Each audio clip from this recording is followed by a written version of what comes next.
It's the Score North Twin Show. Boys, let's pump it up around here. We have Twins playoff baseball for the first time in 3 years, and Twins playoff baseball in front of an actual full stadium for the first time since 2019. Tomorrow at Target Field. And a game one this time. And so, because in 19, they came back down 0-2, and it was still a full stadium, but it wasn't like the start, like this is blank canvas. Yeah, baby. Yeah, I mean, when's the last time they hosted game one? Was it 10? Yep. Against the Yanks? Mm-hmm. Yeah, they got beat. Was that the Granderson triple? I think that was the Granderson triple. The bases clearing triple. Heck of a player. I always liked him. Get the willies thinking about all those Yankees. No, don't think about them. Don't think about purge them right now. Exercise the demons. We did a little exorcism exercise. Dex got his mustache? I asked my fiance, my bride to be. I said, I'm going to shave a mustache. I was going to bed last night, and she was like, "Why?" I said, "Because the Twins are in the playoffs, and I haven't had one before for the Twins in the playoffs. I'm trying all the new juju I can to make this happen." I think this is going to work. I do. Yeah. This will be on for as long as they are in the playoffs. I'm on record as saying there are some people who a stash, such as myself, looks super creepy on. I think the Declan stash is good. It probably works the best out of all of us. Yeah. But I mean, it looks fine. I did have to trim it. I went into bed, and then I got a Snapchat. I looked at my phone, and I could tell one end was like a little longer than the other, and then I had to I'd wake up I'd be like, "Hey, is this uneven?" She was like, up in her face. Yeah. Hey, is this uneven? Hey, honey, is this a little? And she was like, "Can you pull out the tape measure?" She's like, "Go away." Yeah, it's uneven. But not even giving a really good look. It's like, yeah, it's uneven. Go fix it. But like, I don't care. Go. Welcome to marriage. Go away. Welcome to marriage. It only gets worse from here. Jeez. Judd's just a ball of sunshine today, by the way. He spent the whole Purple Daily live stream just complaining about the Vikings, telling Declan how horrible marriage is. That was very positive. Can you be positive for a second about Park Tavern? We had a blast there yesterday. Yeah. That was our first Vikings watch party of the year. A bunch of you turned out to, at first it was kind of commiserating about the Vikings, but then they won the game. So it was a blast. Park Tavern in St. Louis Park, just a great spot for group gatherings and anything that you're looking to do socially, really. Absolutely true. And we spent the game or the day in the back room, which is their 11th frame, but it's attached to a patio. That's not just a patio now. It's basically two patios in one. It's a huge space. And Park Tavern, bowling, great food, great drinks, specials as well. But here is the key. If you are looking to set up a group, and I'm talking a big group, I'm not talking a small group. If you are going to arrange an anniversary party, a birthday, whatever, Park Tavern is the place to go. For them, this is as simple as it gets. All they need is enough time to set things up. At Park Tavern, they are the pros when it comes to groups such as the one that we put in the 11th frame yesterday, which was a ton of people. Guess what? Comfortable, fun, great environment. Go to parktavern.net, or you can give them a call, 952-929-6810. Parktavern.net is the site. It will give you all of the information that you need. But our friends Cheryl and Phil at Park Tavern, they do a fantastic job. They would love to see you and your group. And again, we're talking real big groups at Park Tavern, Louisiana Avenue South in St. Louis Park. Easy for me to say. Boys, let's go through. So it is our Monday State of the Twins here. This will be probably our last State of the Twins until we get to whatever we do in the off season. But we've done this every week going back to we did this actually on the Mackey and Judd show until we relaunched the Score North Twin show about 3 months ago. So we'll give you kind of one final snapshot, and then I have some questions for you about the upcoming series against the Blue Jays. And then we're also going to do a little bit of a dive back into the exorcism realm here. I have done some digging into the 0-18 that I'd like to share with you guys. Mm-hmm. But the overall snapshot is the Twins are 87-75 to finish the season. So it looked for a while there like there might be a division winner here that barely ekes above 500. They wind up finishing 12 games over 500. It's a better record than they had in 1987. So it's not as embarrassing to win a division with 87 wins. The Twins offense finishes the season 10th in runs scored per game. So they finished with, because of the second half surge, a top 10 offense. and then third in run prevention defensively and pitching. So a top 3 run prevention unit and a top 10 offense for the whole season. Baseball Reference gives the Twins a 6% chance to win the World Series, and Fangraphs gives the Twins a 2% chance to win the World Series. I don't know why they have such a wide discrepancy there. So my first question for you guys is, the Blue Jays are coming to town. Their fans travel pretty well, so we'll probably see a bunch of Blue Jays fans inside Target Field. What are you most confident in on behalf of the Twins going into this series? Go ahead, Dex. The pitching. I think the pitching is really damn good. And at first, I had an initial fear of Kevin Gausman because he's been rested and he'll be their game 1 starter. And then I realized, actually, Sportstat helped me realize this. Yeah. The Twins have roughed him up really well in like the last 11 starts. Like, he has a bad ERA against the Twins.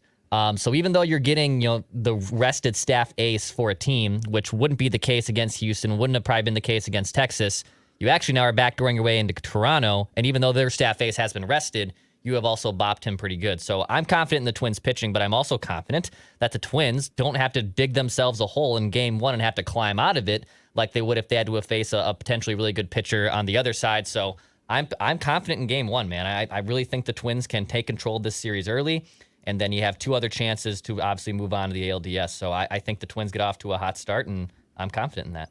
To Dex's point, Gausman, 11 career starts against the Twins, 1-1, 6.35 ERA, and in 10 innings this year, 7 runs against and 9 walks. So yes, he's definitely struggled against the Twins. He's right. Because he doesn't throw that split-fingered fastball that he throws, or that sinker, whatever you want to call it. If you can just identify it somehow, and he's not trying to throw that for a strike all the time. He's trying to get you to chase and swing him. I think he has the best strikeout rate in the league because hitters chase that pitch in the dirt. Mm-hmm. So I don't know if he tips pitches and the Twins have picked it up, or if they're just really good at laying off that, or what it is. Yeah, because they hammered him in Toronto last year. And you're right. They thought that he was tipping pitches, or that the Twins picked up on something in particular. I forgot about that. Sometimes what will happen is, Torrey Hunter sort of talked about this one time, I think on our 1500 ESPN show when we were at spring training like 7 years ago, that sometimes the sinker ball pitchers or the split finger pitchers, their glove will flare a little bit when they're digging for that pitch. I love this stuff. That's why they try to start like the sequence with that grip, so that if they have to move off, if the catcher gives some other pitch, you can move off of it. But if you're trying to dig for it, your glove flares because you're in there trying to, I wonder if Gausman will call the game himself with PitchCom then. Maybe. Because if he calls the game, he doesn't need to have an adjustment, because he'll be telling the catcher what he's going to throw him, as opposed to getting the signal. And can I make an assumption here that even though Toronto does travel incredibly well, in fact, I even made a case the last time they were in town that I had like one of the best times in my life at Target Field like 6 years ago when the Toronto Blue Jays came to town. Yeah, that was a great time. That if the playoff tickets were snagged up by the Twins, I'm not saying there's going to be no Blue Jays fans there, because there will be Blue Jays fans there. I don't think it's going to be a normal down the third baseline 2 full sections of blue like it is for the home regular season home games. Like, I don't think it's going to be it's not going to be all Canada on the left side of Target Field. Yeah, I mean, but a lot of Twins fans are probably going to try and, like, if I can make, $50 on top of my, if I can make a profit off these tickets, how married am I to like a wild card game 1? It's really, it'll be a supply and demand game, but there will be a lot of Blue Jays fans. They'll find their way in, and there's always tickets available, StubHub and whatever. But you're right. It's not going to be like, there's 15,000 seats open like at a regular season game. Right. They'll have to go pay a premium price on StubHub. Yep. Okay. All right. Judd, most confident. I'm going to piggyback off what Dex said and take it to a certain area, and that is, I'm most confident actually in the bullpen. I love what they've done. I love the fact that they have retooled it. Varland out there now. Maeda out there now. I think my biggest problem in 19 and 20 was the guys that they brought in immediately after the starters were ordinarily like head scratching. Whoa, are you sure that you want this guy in now? I don't see nearly as much of that as a possibility. I think that they, knock on wood, that they've learned from that. And so what they've done to prepare themselves from a bullpen standpoint, and not and not to say, you know what, these guys did a heck of a job. Let's just reward them. They basically have made some very, I think, proactive moves. So the bullpen actually gives me confidence. Duran at the end scares me a little bit because he's become a bit of a wild card at times, but the overall construction of the bullpen, I'm actually far more confident in than being skeptical. Yeah, I mean, it's I don't know if they had great foresight or if they've just sort of lucked their way into, hey, some guys are coming back. Louis Varland did they have this vision for Louis Varland all along? That's my question. Did they know that Brock Stewart was going to perfectly align in his rehab track, into late September? So whether it's partially luck or just, hey, we got 6 guys. If 4 of them come back, we're going to be fine. You do feel much better about the options and the velocity that some of these guys are throwing as relievers versus starters than maybe 2 months ago. Mm-hmm. I feel like the Varland move doesn't get made by the 2019 or 20 Twins. Well, I don't know if they even had a guy like that in 2020. But I'm saying, like, at that point in time, I don't know. I just really like the fact that they identified a kid that throws hard and said, okay, what can we do that might alter his trajectory a bit, but can help us? Yeah. Yeah. And there's a lot of names that you could throw out as bullpen possibilities that I'm more comfortable with Varland being out there than them. The thing I'm most confident in is a little bit of an if, because we need to find out 10 a.m. tomorrow, I believe, is when the playoff roster has to be submitted. And we will be live on the Score North YouTube channel after every Twins playoff game with a Twins vent line here, Score North Twin Show Twins vent line. So we'll bring fans out of the show, just like we do for Vikings vent line. We'll do the same thing for Twins vent line. If Carlos Correa is healthy enough to be on the roster after the full tear of the tissue in his foot, I think the thing I'm most confident in is playoff Carlos Correa. So he has 334 career postseason plate appearances, which is a lot. That's 79 games in the postseason. His OPS is 25 points higher in the postseason. Actually, 30 points higher in the postseason. His slugging percentage is 40 points higher in the postseason. He just sort of shows up. And by the way, in the wild card and ALDS rounds, he has a slugging percentage of 600 and an OPS over 1,000 in the first 2 rounds of the playoffs. He's very good as the playoffs progress. He is incredible in the wild card and division series rounds in his career to this point. So if his foot feels as good as it's felt since the beginning of the season, and he's going to be on this roster, you might be adding, instead of having like a 60% version of Carlos Correa, which you've had all year, you might be adding like the full October playoff Carlos Correa to this thing starting tomorrow. I love that. And I could see it because so the thing that I'll give him credit for, and I was among the chief critics of when he was not producing at the plate, but the thing that just from starting point, chief haters, chief hater. But the thing that I will credit him for, and I feel like people don't hear this because they just hear the criticism, is just from a starting point, him at shortstop is huge, and in the playoffs it's bigger. Mm-hmm. So just him playing shortstop, and before you put that down and say, oh, what? Don't forget, Jorge Polanco, trying to play shortstop against the Astros, played a key role in the Game 2 loss back in 2020. So Carlos Correa makes plays that we take for granted, but they are not easy plays. And Carlos Correa, in a playoff game in the field alone, will make a play or two that will look simple, be taken for granted, and some guys would throw the ball away. Some guys wouldn't make the play. But yes, I could easily see him. He definitely could be the type of guy, and his statistical pass, Phil, to your point here, speaks to that. Definitely be the type of guy who, when the pressure gets on, actually thrives. Yeah. So that makes perfect sense. Because he has throughout his entire career, including, by the way, the 2 wildcard games against the Twins in 2020 when he hit one of the big home runs in one of those games. It was only a 2-game sample size, but he was great in that series too. So If we get that version of Carlos Correa, let's rock and roll. Okay, give me something, the main thing that you are the most nervous or anxious about on behalf of the Twins. It's another what if, but with Toronto, so their offense has actually kind of staggered after being one of the best in baseball last season. Yeah. Like Vlad Guerrero he had a fine season, 26 bombs, but OPS of 788. Matt Chapman, who was one of the best hitters in baseball last year, he was off to a pretty rough start. Didn't have a great 2023 campaign. George Springer, probably put in the same camp as Correa, right? Like he's had a down offensive season, but when he's been in the playoffs, he's a very, very good postseason hitter.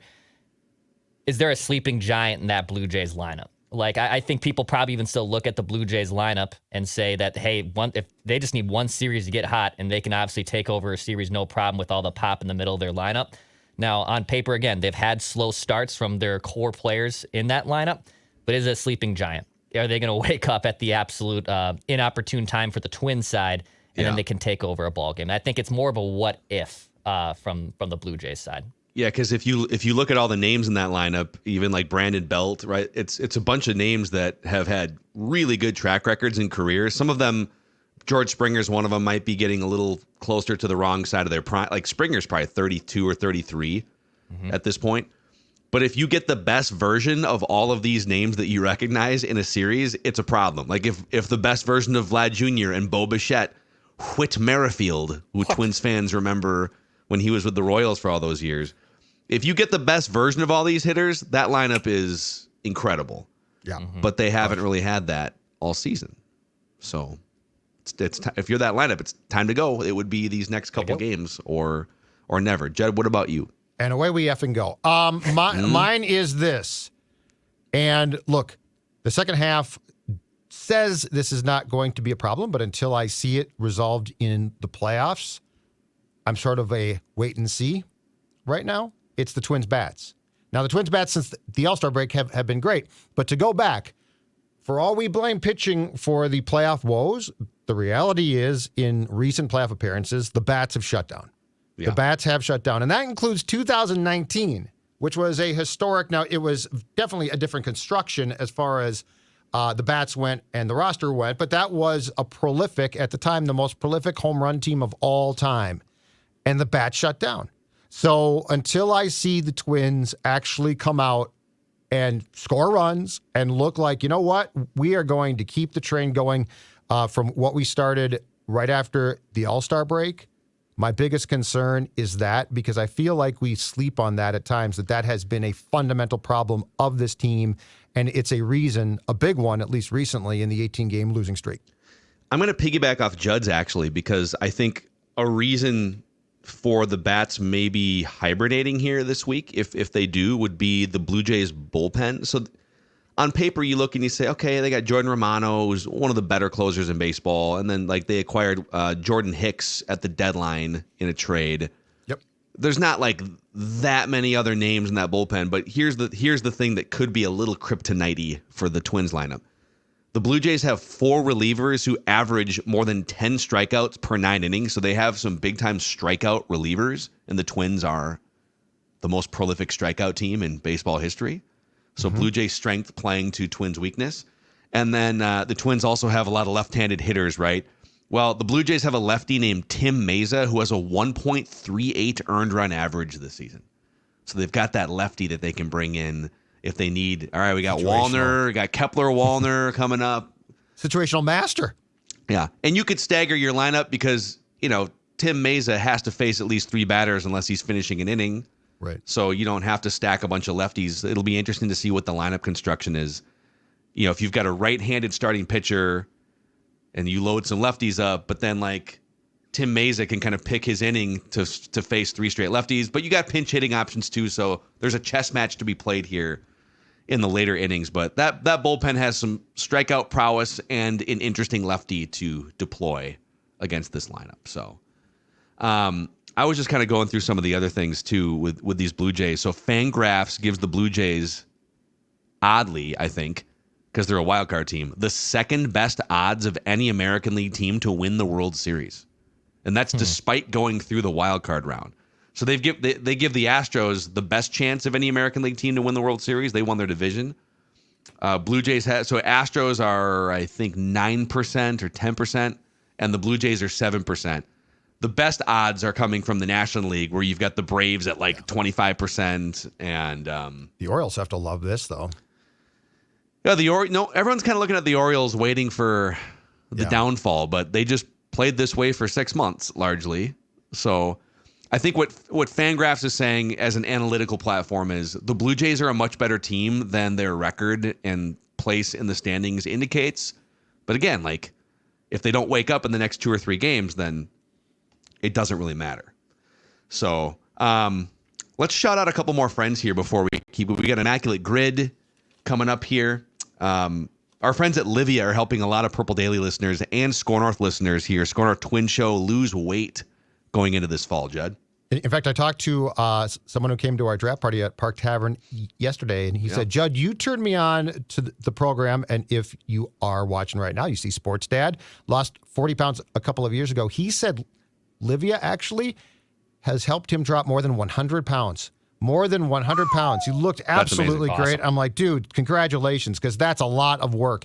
But you know what? It's just more proof, and a lot of people who watch Score North know this. It's more proof that Livia works. And right now, special offer is this, 3 months for free. That's right. You join now, you're going to get 3 months for free on a program that has been voted the best weight loss program in the state for 3 consecutive years now. 855-GO-LIVEA, LIVEA. Livia.com. Inside or outside the state it works, because if you are a Score North Twin Show fan in, I don't know, California, guess what? It can all be done virtually. That's right. It's that simple. It's a program that absolutely works. It's not a diet. You can still live your life. It's a lifestyle change, but they're going to help you with it. Livia.com.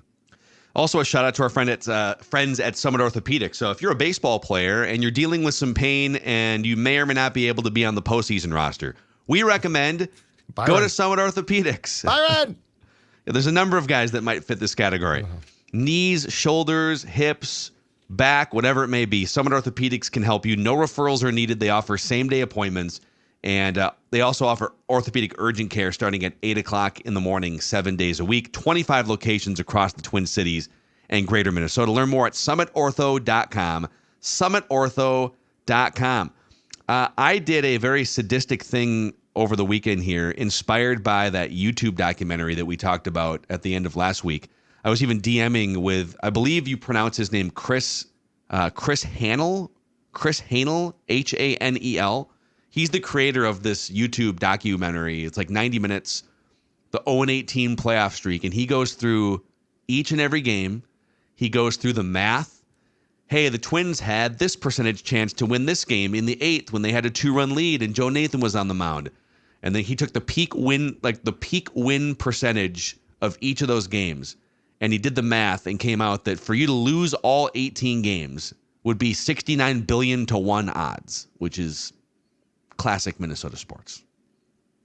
And so I went through and I found the 5 games where they had the best chance to win. And I just want to run these by you guys for exorcism's sake here, okay? Let's stare at the streak here, just like these Twins players are doing. Let's smoke it out. Let's not ignore it. This streak has been in our lives for 2 decades. There's generations of Twins fans that are coping with this. They've had 5 games where they've had an 80% chance or better to win at some point in the streak, which is incredible. Like, hey, 8 times out of 10, you win this game. And then 9 times out of 10, you win this game. For you to lose all 5 of these games and then 13 more. Mm-hmm. So the first game of the streak was the 2004 ALDS Game 2, where they had an 88% chance to win after Torrey Hunter's home run in the top of the 12th inning. And then in the bottom of the 12th inning, A-Rod hits a game-tying RBI double, and Hideki Matsui hits the game-winning single to right field. Series tied at 1, and that was the last time the Twins, like the game before that was the last time the Twins won a playoff game. Later in that same series, Game 4, the Twins had a 97%. You were at that game? I was in left field bleachers.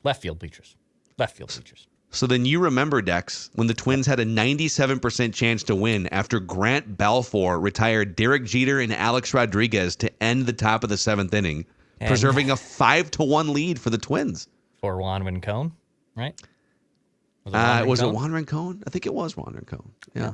Ruben Sierra, Juan Rincon. Ruben Sierra. Did you catch that home run ball by Ruben Sierra? No, I believe he hit that to the right field over the baggie. It was. It was a bomb. Yeah. Absolute bomb. 3-run bomb. Yankees rallied for 4 runs in the 8th, capped by a Sierra 3-run bomb, and then the Twins went on to lose that game. This is painful for Declan. 2009 ALDS Game 2. Twins had a 92% chance to win headed into the 9th inning with a 3-1 lead at Yankee Stadium. And that's when Joe Nathan gave up a 2-run bomb to Alex Rodriguez. I believe the Phil Cuzzy play then happened in extra innings. Joe Mauer should have had a leadoff double. And then Mark Teixeira walked it off with a bomb against Jose Majares. Oh, yeah. Remember that guy? Jose Majares. Sweating constantly. That dude Save could that name sweat. for a Immaculate Grid in the future. Played for anyone else, but I should look that Rich up. Garces did, and he also sweated profusely.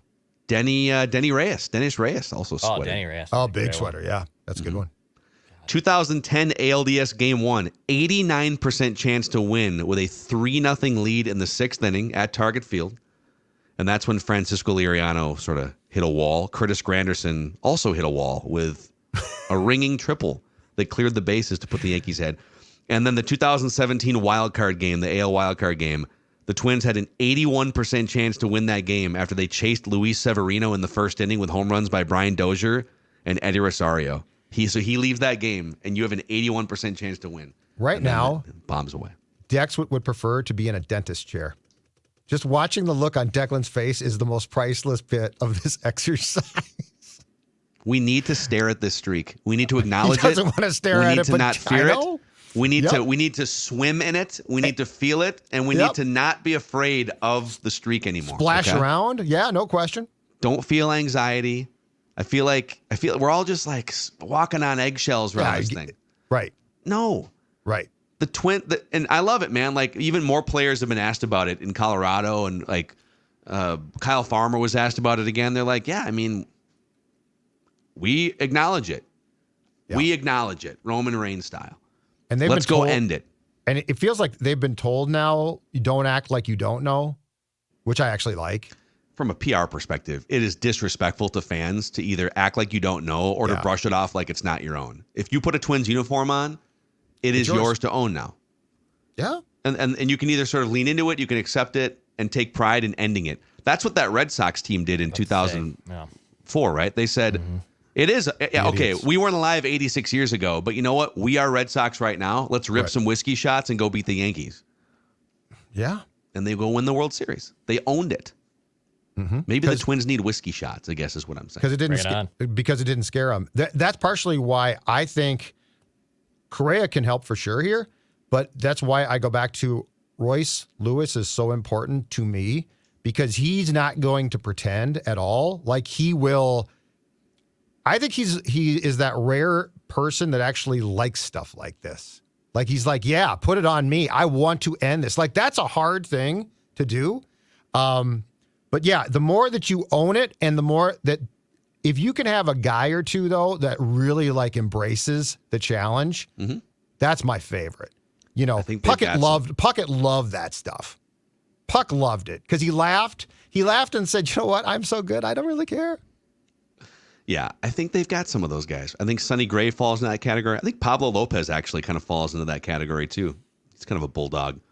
Yeah. Royce Lewis for sure. Carlos Correa, one of the best postseason performers of the last 20 years. So let's stare at it.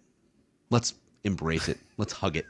Let's massage it. Dex, you want to stare at it? 18 streak. Nope. Do you want to hug it? I haven't even watched that documentary because I'm not ready for it. Yeah, I don't want to watch it. You're part of the problem, Declan.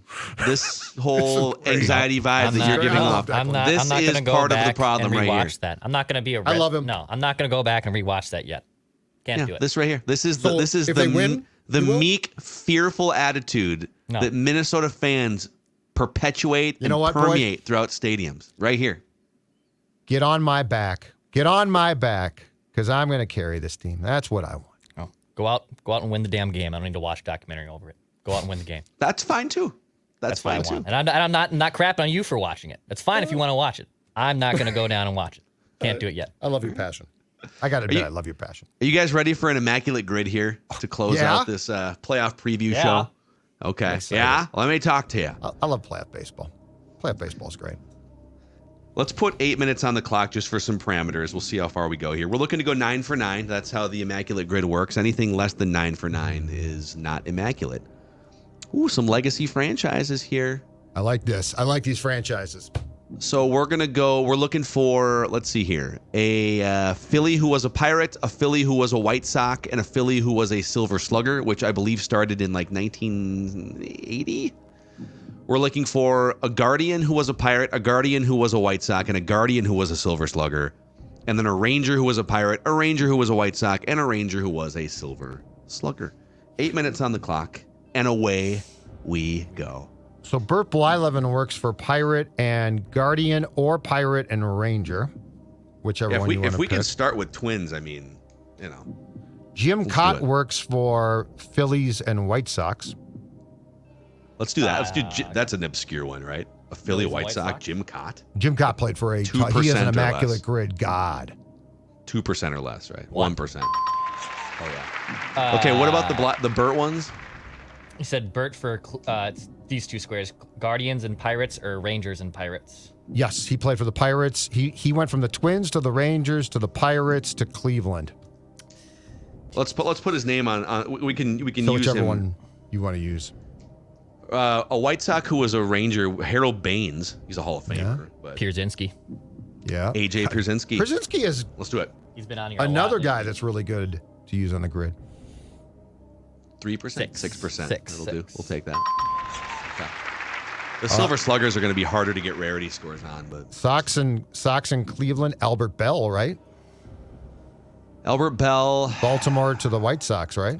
Tommy, but Jim that's going to be Thome. high. Yeah, that's going to be high And because he you was can good with also both those teams. And you Although can Bell's a big. Tomy's available on three of these squares.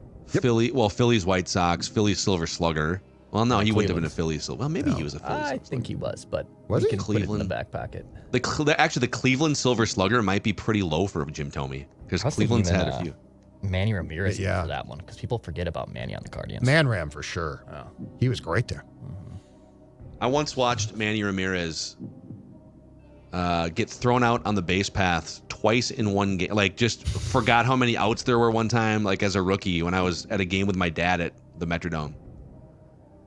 Just running around. He thought there was an inning that ended one time, and so he just like trotted around second base and took his helmet off. It's like, no, there's Got only tagged one out? out, man. Yeah. That's so Manny. Did Rich Hill? He played for the Pirates this year, right? Yep. Got traded to San Diego. And then Did he play Texas for for sure, right? Did he play for Texas? Thought so. But that's where like Burt Blyleven would be Okay, well, pretty rare, right? That's where if we can use one of Bert's going to be rare, I think, for probably either of these. But if we had another answer in our ammo that we could use for the other one, Pittsburgh, Cleveland, you got Carlos Santana, but that's not going to be rare. That's going to be very high. What former Twin played for Pittsburgh and like a Cleveland besides Blyleven?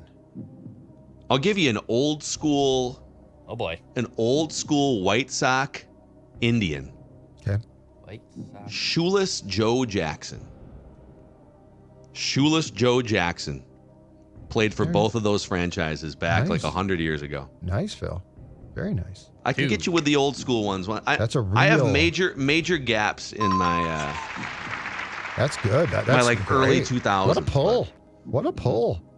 Nice. All right, are there any other... Did Matt Lawton play for Pittsburgh? Ooh. He played for Cleveland, I know. But he played for the Mets because it's the Rick Reed trade. Where did he go? He went to Cleveland after the Twins. I thought he bounced around. But I think he was in... But I'm not going to swear to this.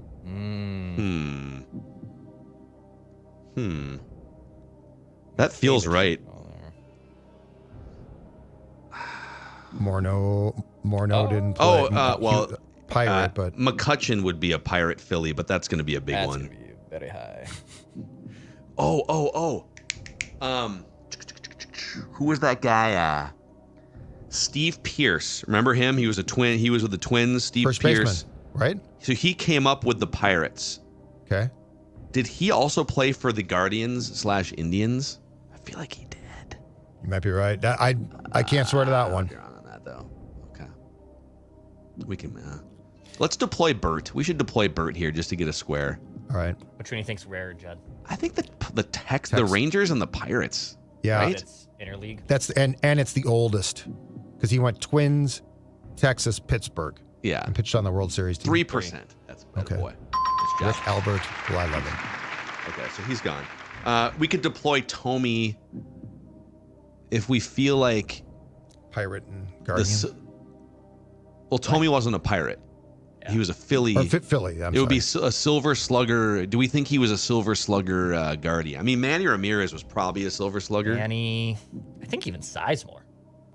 Oh yeah, Grady? That's a great one. Sizemore. Let's do that one. Loved Yeah, Sizemore. like he was like an MVP candidate, right? Yeah. A couple times. Great till he 5%. 5%. Nice. Great one. Texas, Juan Gonzalez, Pudge, I'm sure was a Silver Slugger, right? I think Tex. Yep. I think Teixeira. Mark Teixeira. Trying to think old too. Alfonso Soriano, maybe even after the Yankees. When did it start, Phil? Like early know when? 80s, late. I'll look it up here. We can look up. Okay. When did Silver Slugger start? It was like late 70s, early 80s. 1980. 1980. Nice call. Okay. Yeah, I think. Well, we have a good amount of guys. We have a good amount of people there. It's just who we want to pick. I think Wangan, Tex, or Soriano are the better ones. I think Pudge might be a little high. Sometimes people forget about Juan Gonzalez, you know? Yeah, for sure. What about did Hank Blaylock obscurely win? He had like a couple big seasons. I'm trying to think. Palmeiro. Rarity score. Palmeiro. Palmeiro at first base for them. DH. Oh, the safe play would be Juan Gonzalez. He won an MVP for God's sakes. So Yep. All right. it's probably going to be like 15%. Wow. Nailed it. 15%, yeah. Wow. I'm better at guessing the percentage of the. You're working for them. That's why you get all upset when I rip the Immaculate Grid. You're working for them. You know. So Rollins, Utley, Yep. Bobby Abreu. Roland. Tommy. Roland. I still say Tommy. He played first base for the Phillies. Roland might be really But he good played there. at Ryan late- Howard. Would he have won a Silver Mike Slugger Schmidt. after he? Mike Mike Schmidt. Schmidt. Mike Schmidt. Is that going to be too popular though? Oh, Isn't he like the most This popular is- Philly of all time? Yeah. One of them. I mean, this is hard though because it's going to be. Lenny Dykstra. It's hard to find a 5%er like Sizemore. I don't remember. I think remember Abreu might Dykstra. be the rarer one there then. Okay. Bobby Abreu. Bobby Abreu. Darren Dalton ever win one as a catcher? Probably. I mean, again, says because he was in the 90s, so that would make sense. Let's go Bobby Abreu. That's one of those names that people just kind of forget about. It's probably, I'm going to guess the percentage. Well, I was going to say 8%. Sorry. 3%. 3%. Nice. Nice. What a happy guy he was too. Okay, we got 2 squares left. We're looking for a Pirate who was a Philly and a Pirate who was a Gardo. Who was that first baseman? Pedro Alvarez. Did he play? Didn't he play for the Guardians for a minute? Pedro Alvarez. He was a Pirates first baseman, You got me. like third baseman, first baseman. No. Oh, who's the guy that got traded this year who was a Pirate and Guardian? Was it Bell? Josh Bell? Oh, Josh Bell, definitely a Pirate. Yeah, he was a Pirate and a Guardian. And then he got traded to Miami, right? Might be high because he's active, but do we want to try it? So we I'm know just we throwing can it just out there. we know we can win with Josh Bell and Andrew McCutchen on both these squares and be done. So now it's just kind of how much do we want to chase a rarity score? Did Kenny Lofton go to Pittsburgh? I don't remember. I don't No, remember. I don't think he did. remember. Atlanta, right? Cleveland for sure. Atlanta. Did Niger Morgan play for the Indians? Oh, Oh boy, dude. I love that guy. I think he did. He was Brewers, That Pirates. would be a poll. Do you want to Did do he it? play for the Guardians? I I'm wanna trying risk to think of these like speedster fourth outfielders. kinda Like like that. Rajai Davis played for the Guardians. Yeah. Yep. Niger Morgan. Should we try it? Should we get cocky? It's up to Phil because I'm very 50-50 he threw the on name this. out. Very 50-50. Like we can win. We can win. There you go. Cocky, do you want to go? We can. All I'm saying before you pull the trigger is we can win. We can win. Let's try it. Yes! Yo! Wow, what a pull! What a pull! Oh, boy. So we're at 20, 26, 29, 31. We're sitting on like a 35 rarity score right now, boys. If we could get a really obscure pirate who was a Philly. Okay, pitchers. Did AJ Burnett, he was a pirate. Oh, yeah. And he was Yankee, a Philly. Wasn't he a Philly? And I believe a J. He was a Marlin. He started off as a Marlin. He might be an Edwin Jackson guy. Wait, hold on. Oh, this is... What's up? I'm trying to think. A couple Twins just flashed into my head. Oh, got it. Doug Minkiewicz didn't play for the Phillies, did he? That was only Pirates. No, Pirates. There's got to be Twins. Liriano never played for the Phillies. That's who I Okay, what Twins have played for the Phillies? Did John Nick Smiley? Nick Did Punto John play for the Smiley Pirates? bounce to the Phillies? Nishek. Smiley was A's, Pirates, Twins, Reds. Yeah. Eric Milton was Ooh. not Pirates. I think he. Did I think Pat he might Mears have- play for the Phillies? He played for the Pirates. No, I don't think he did. All right, so we have Burnett in the pocket. Okay, I'm trying to Jeff think of- Rabelais played for the Pirates. Did he play for the Phillies? That's a good one. Al Newman never played for either team, but he'd be a perfect Immaculate Grid guy. See, McCutcheon just ends this. Tommy but- Herr was traded to the Phillies, but I don't think he ever went to the Pirates. I'm just trying to think of The former Pirates Twins. are tough because like they're mostly just a feeder for all the other teams. Yes, and guys bounce through there really quickly sometimes. Yeah, they'll just be like there to resurrect their career or to end it, and then they'll move somewhere else. All right, pick one. Can I try AJ? That sounds right, dude, and that would be more obscure than Andrew McCutcheon. I'm gonna back Declan on this. Okay. AJ Burnett for the Let's do win. Here we go. For the win. There we go. And it's what is it? 5%? Way to go. 6%? 5%, boys. Nice work. That might be our best grid. That's pretty good. Nice work. A 41 rarity score. I think we had a 30 something before, but that's pretty good. That's one of our best scores. John Smiley. Yeah, McCutcheon was the top at 43. Ryan Howard, Jose Ramirez, Josh Hamilton, Elvis Andrus, Jim Thome, Carlos Santana, Neftali Feliz. That's a great one. Only 9 though.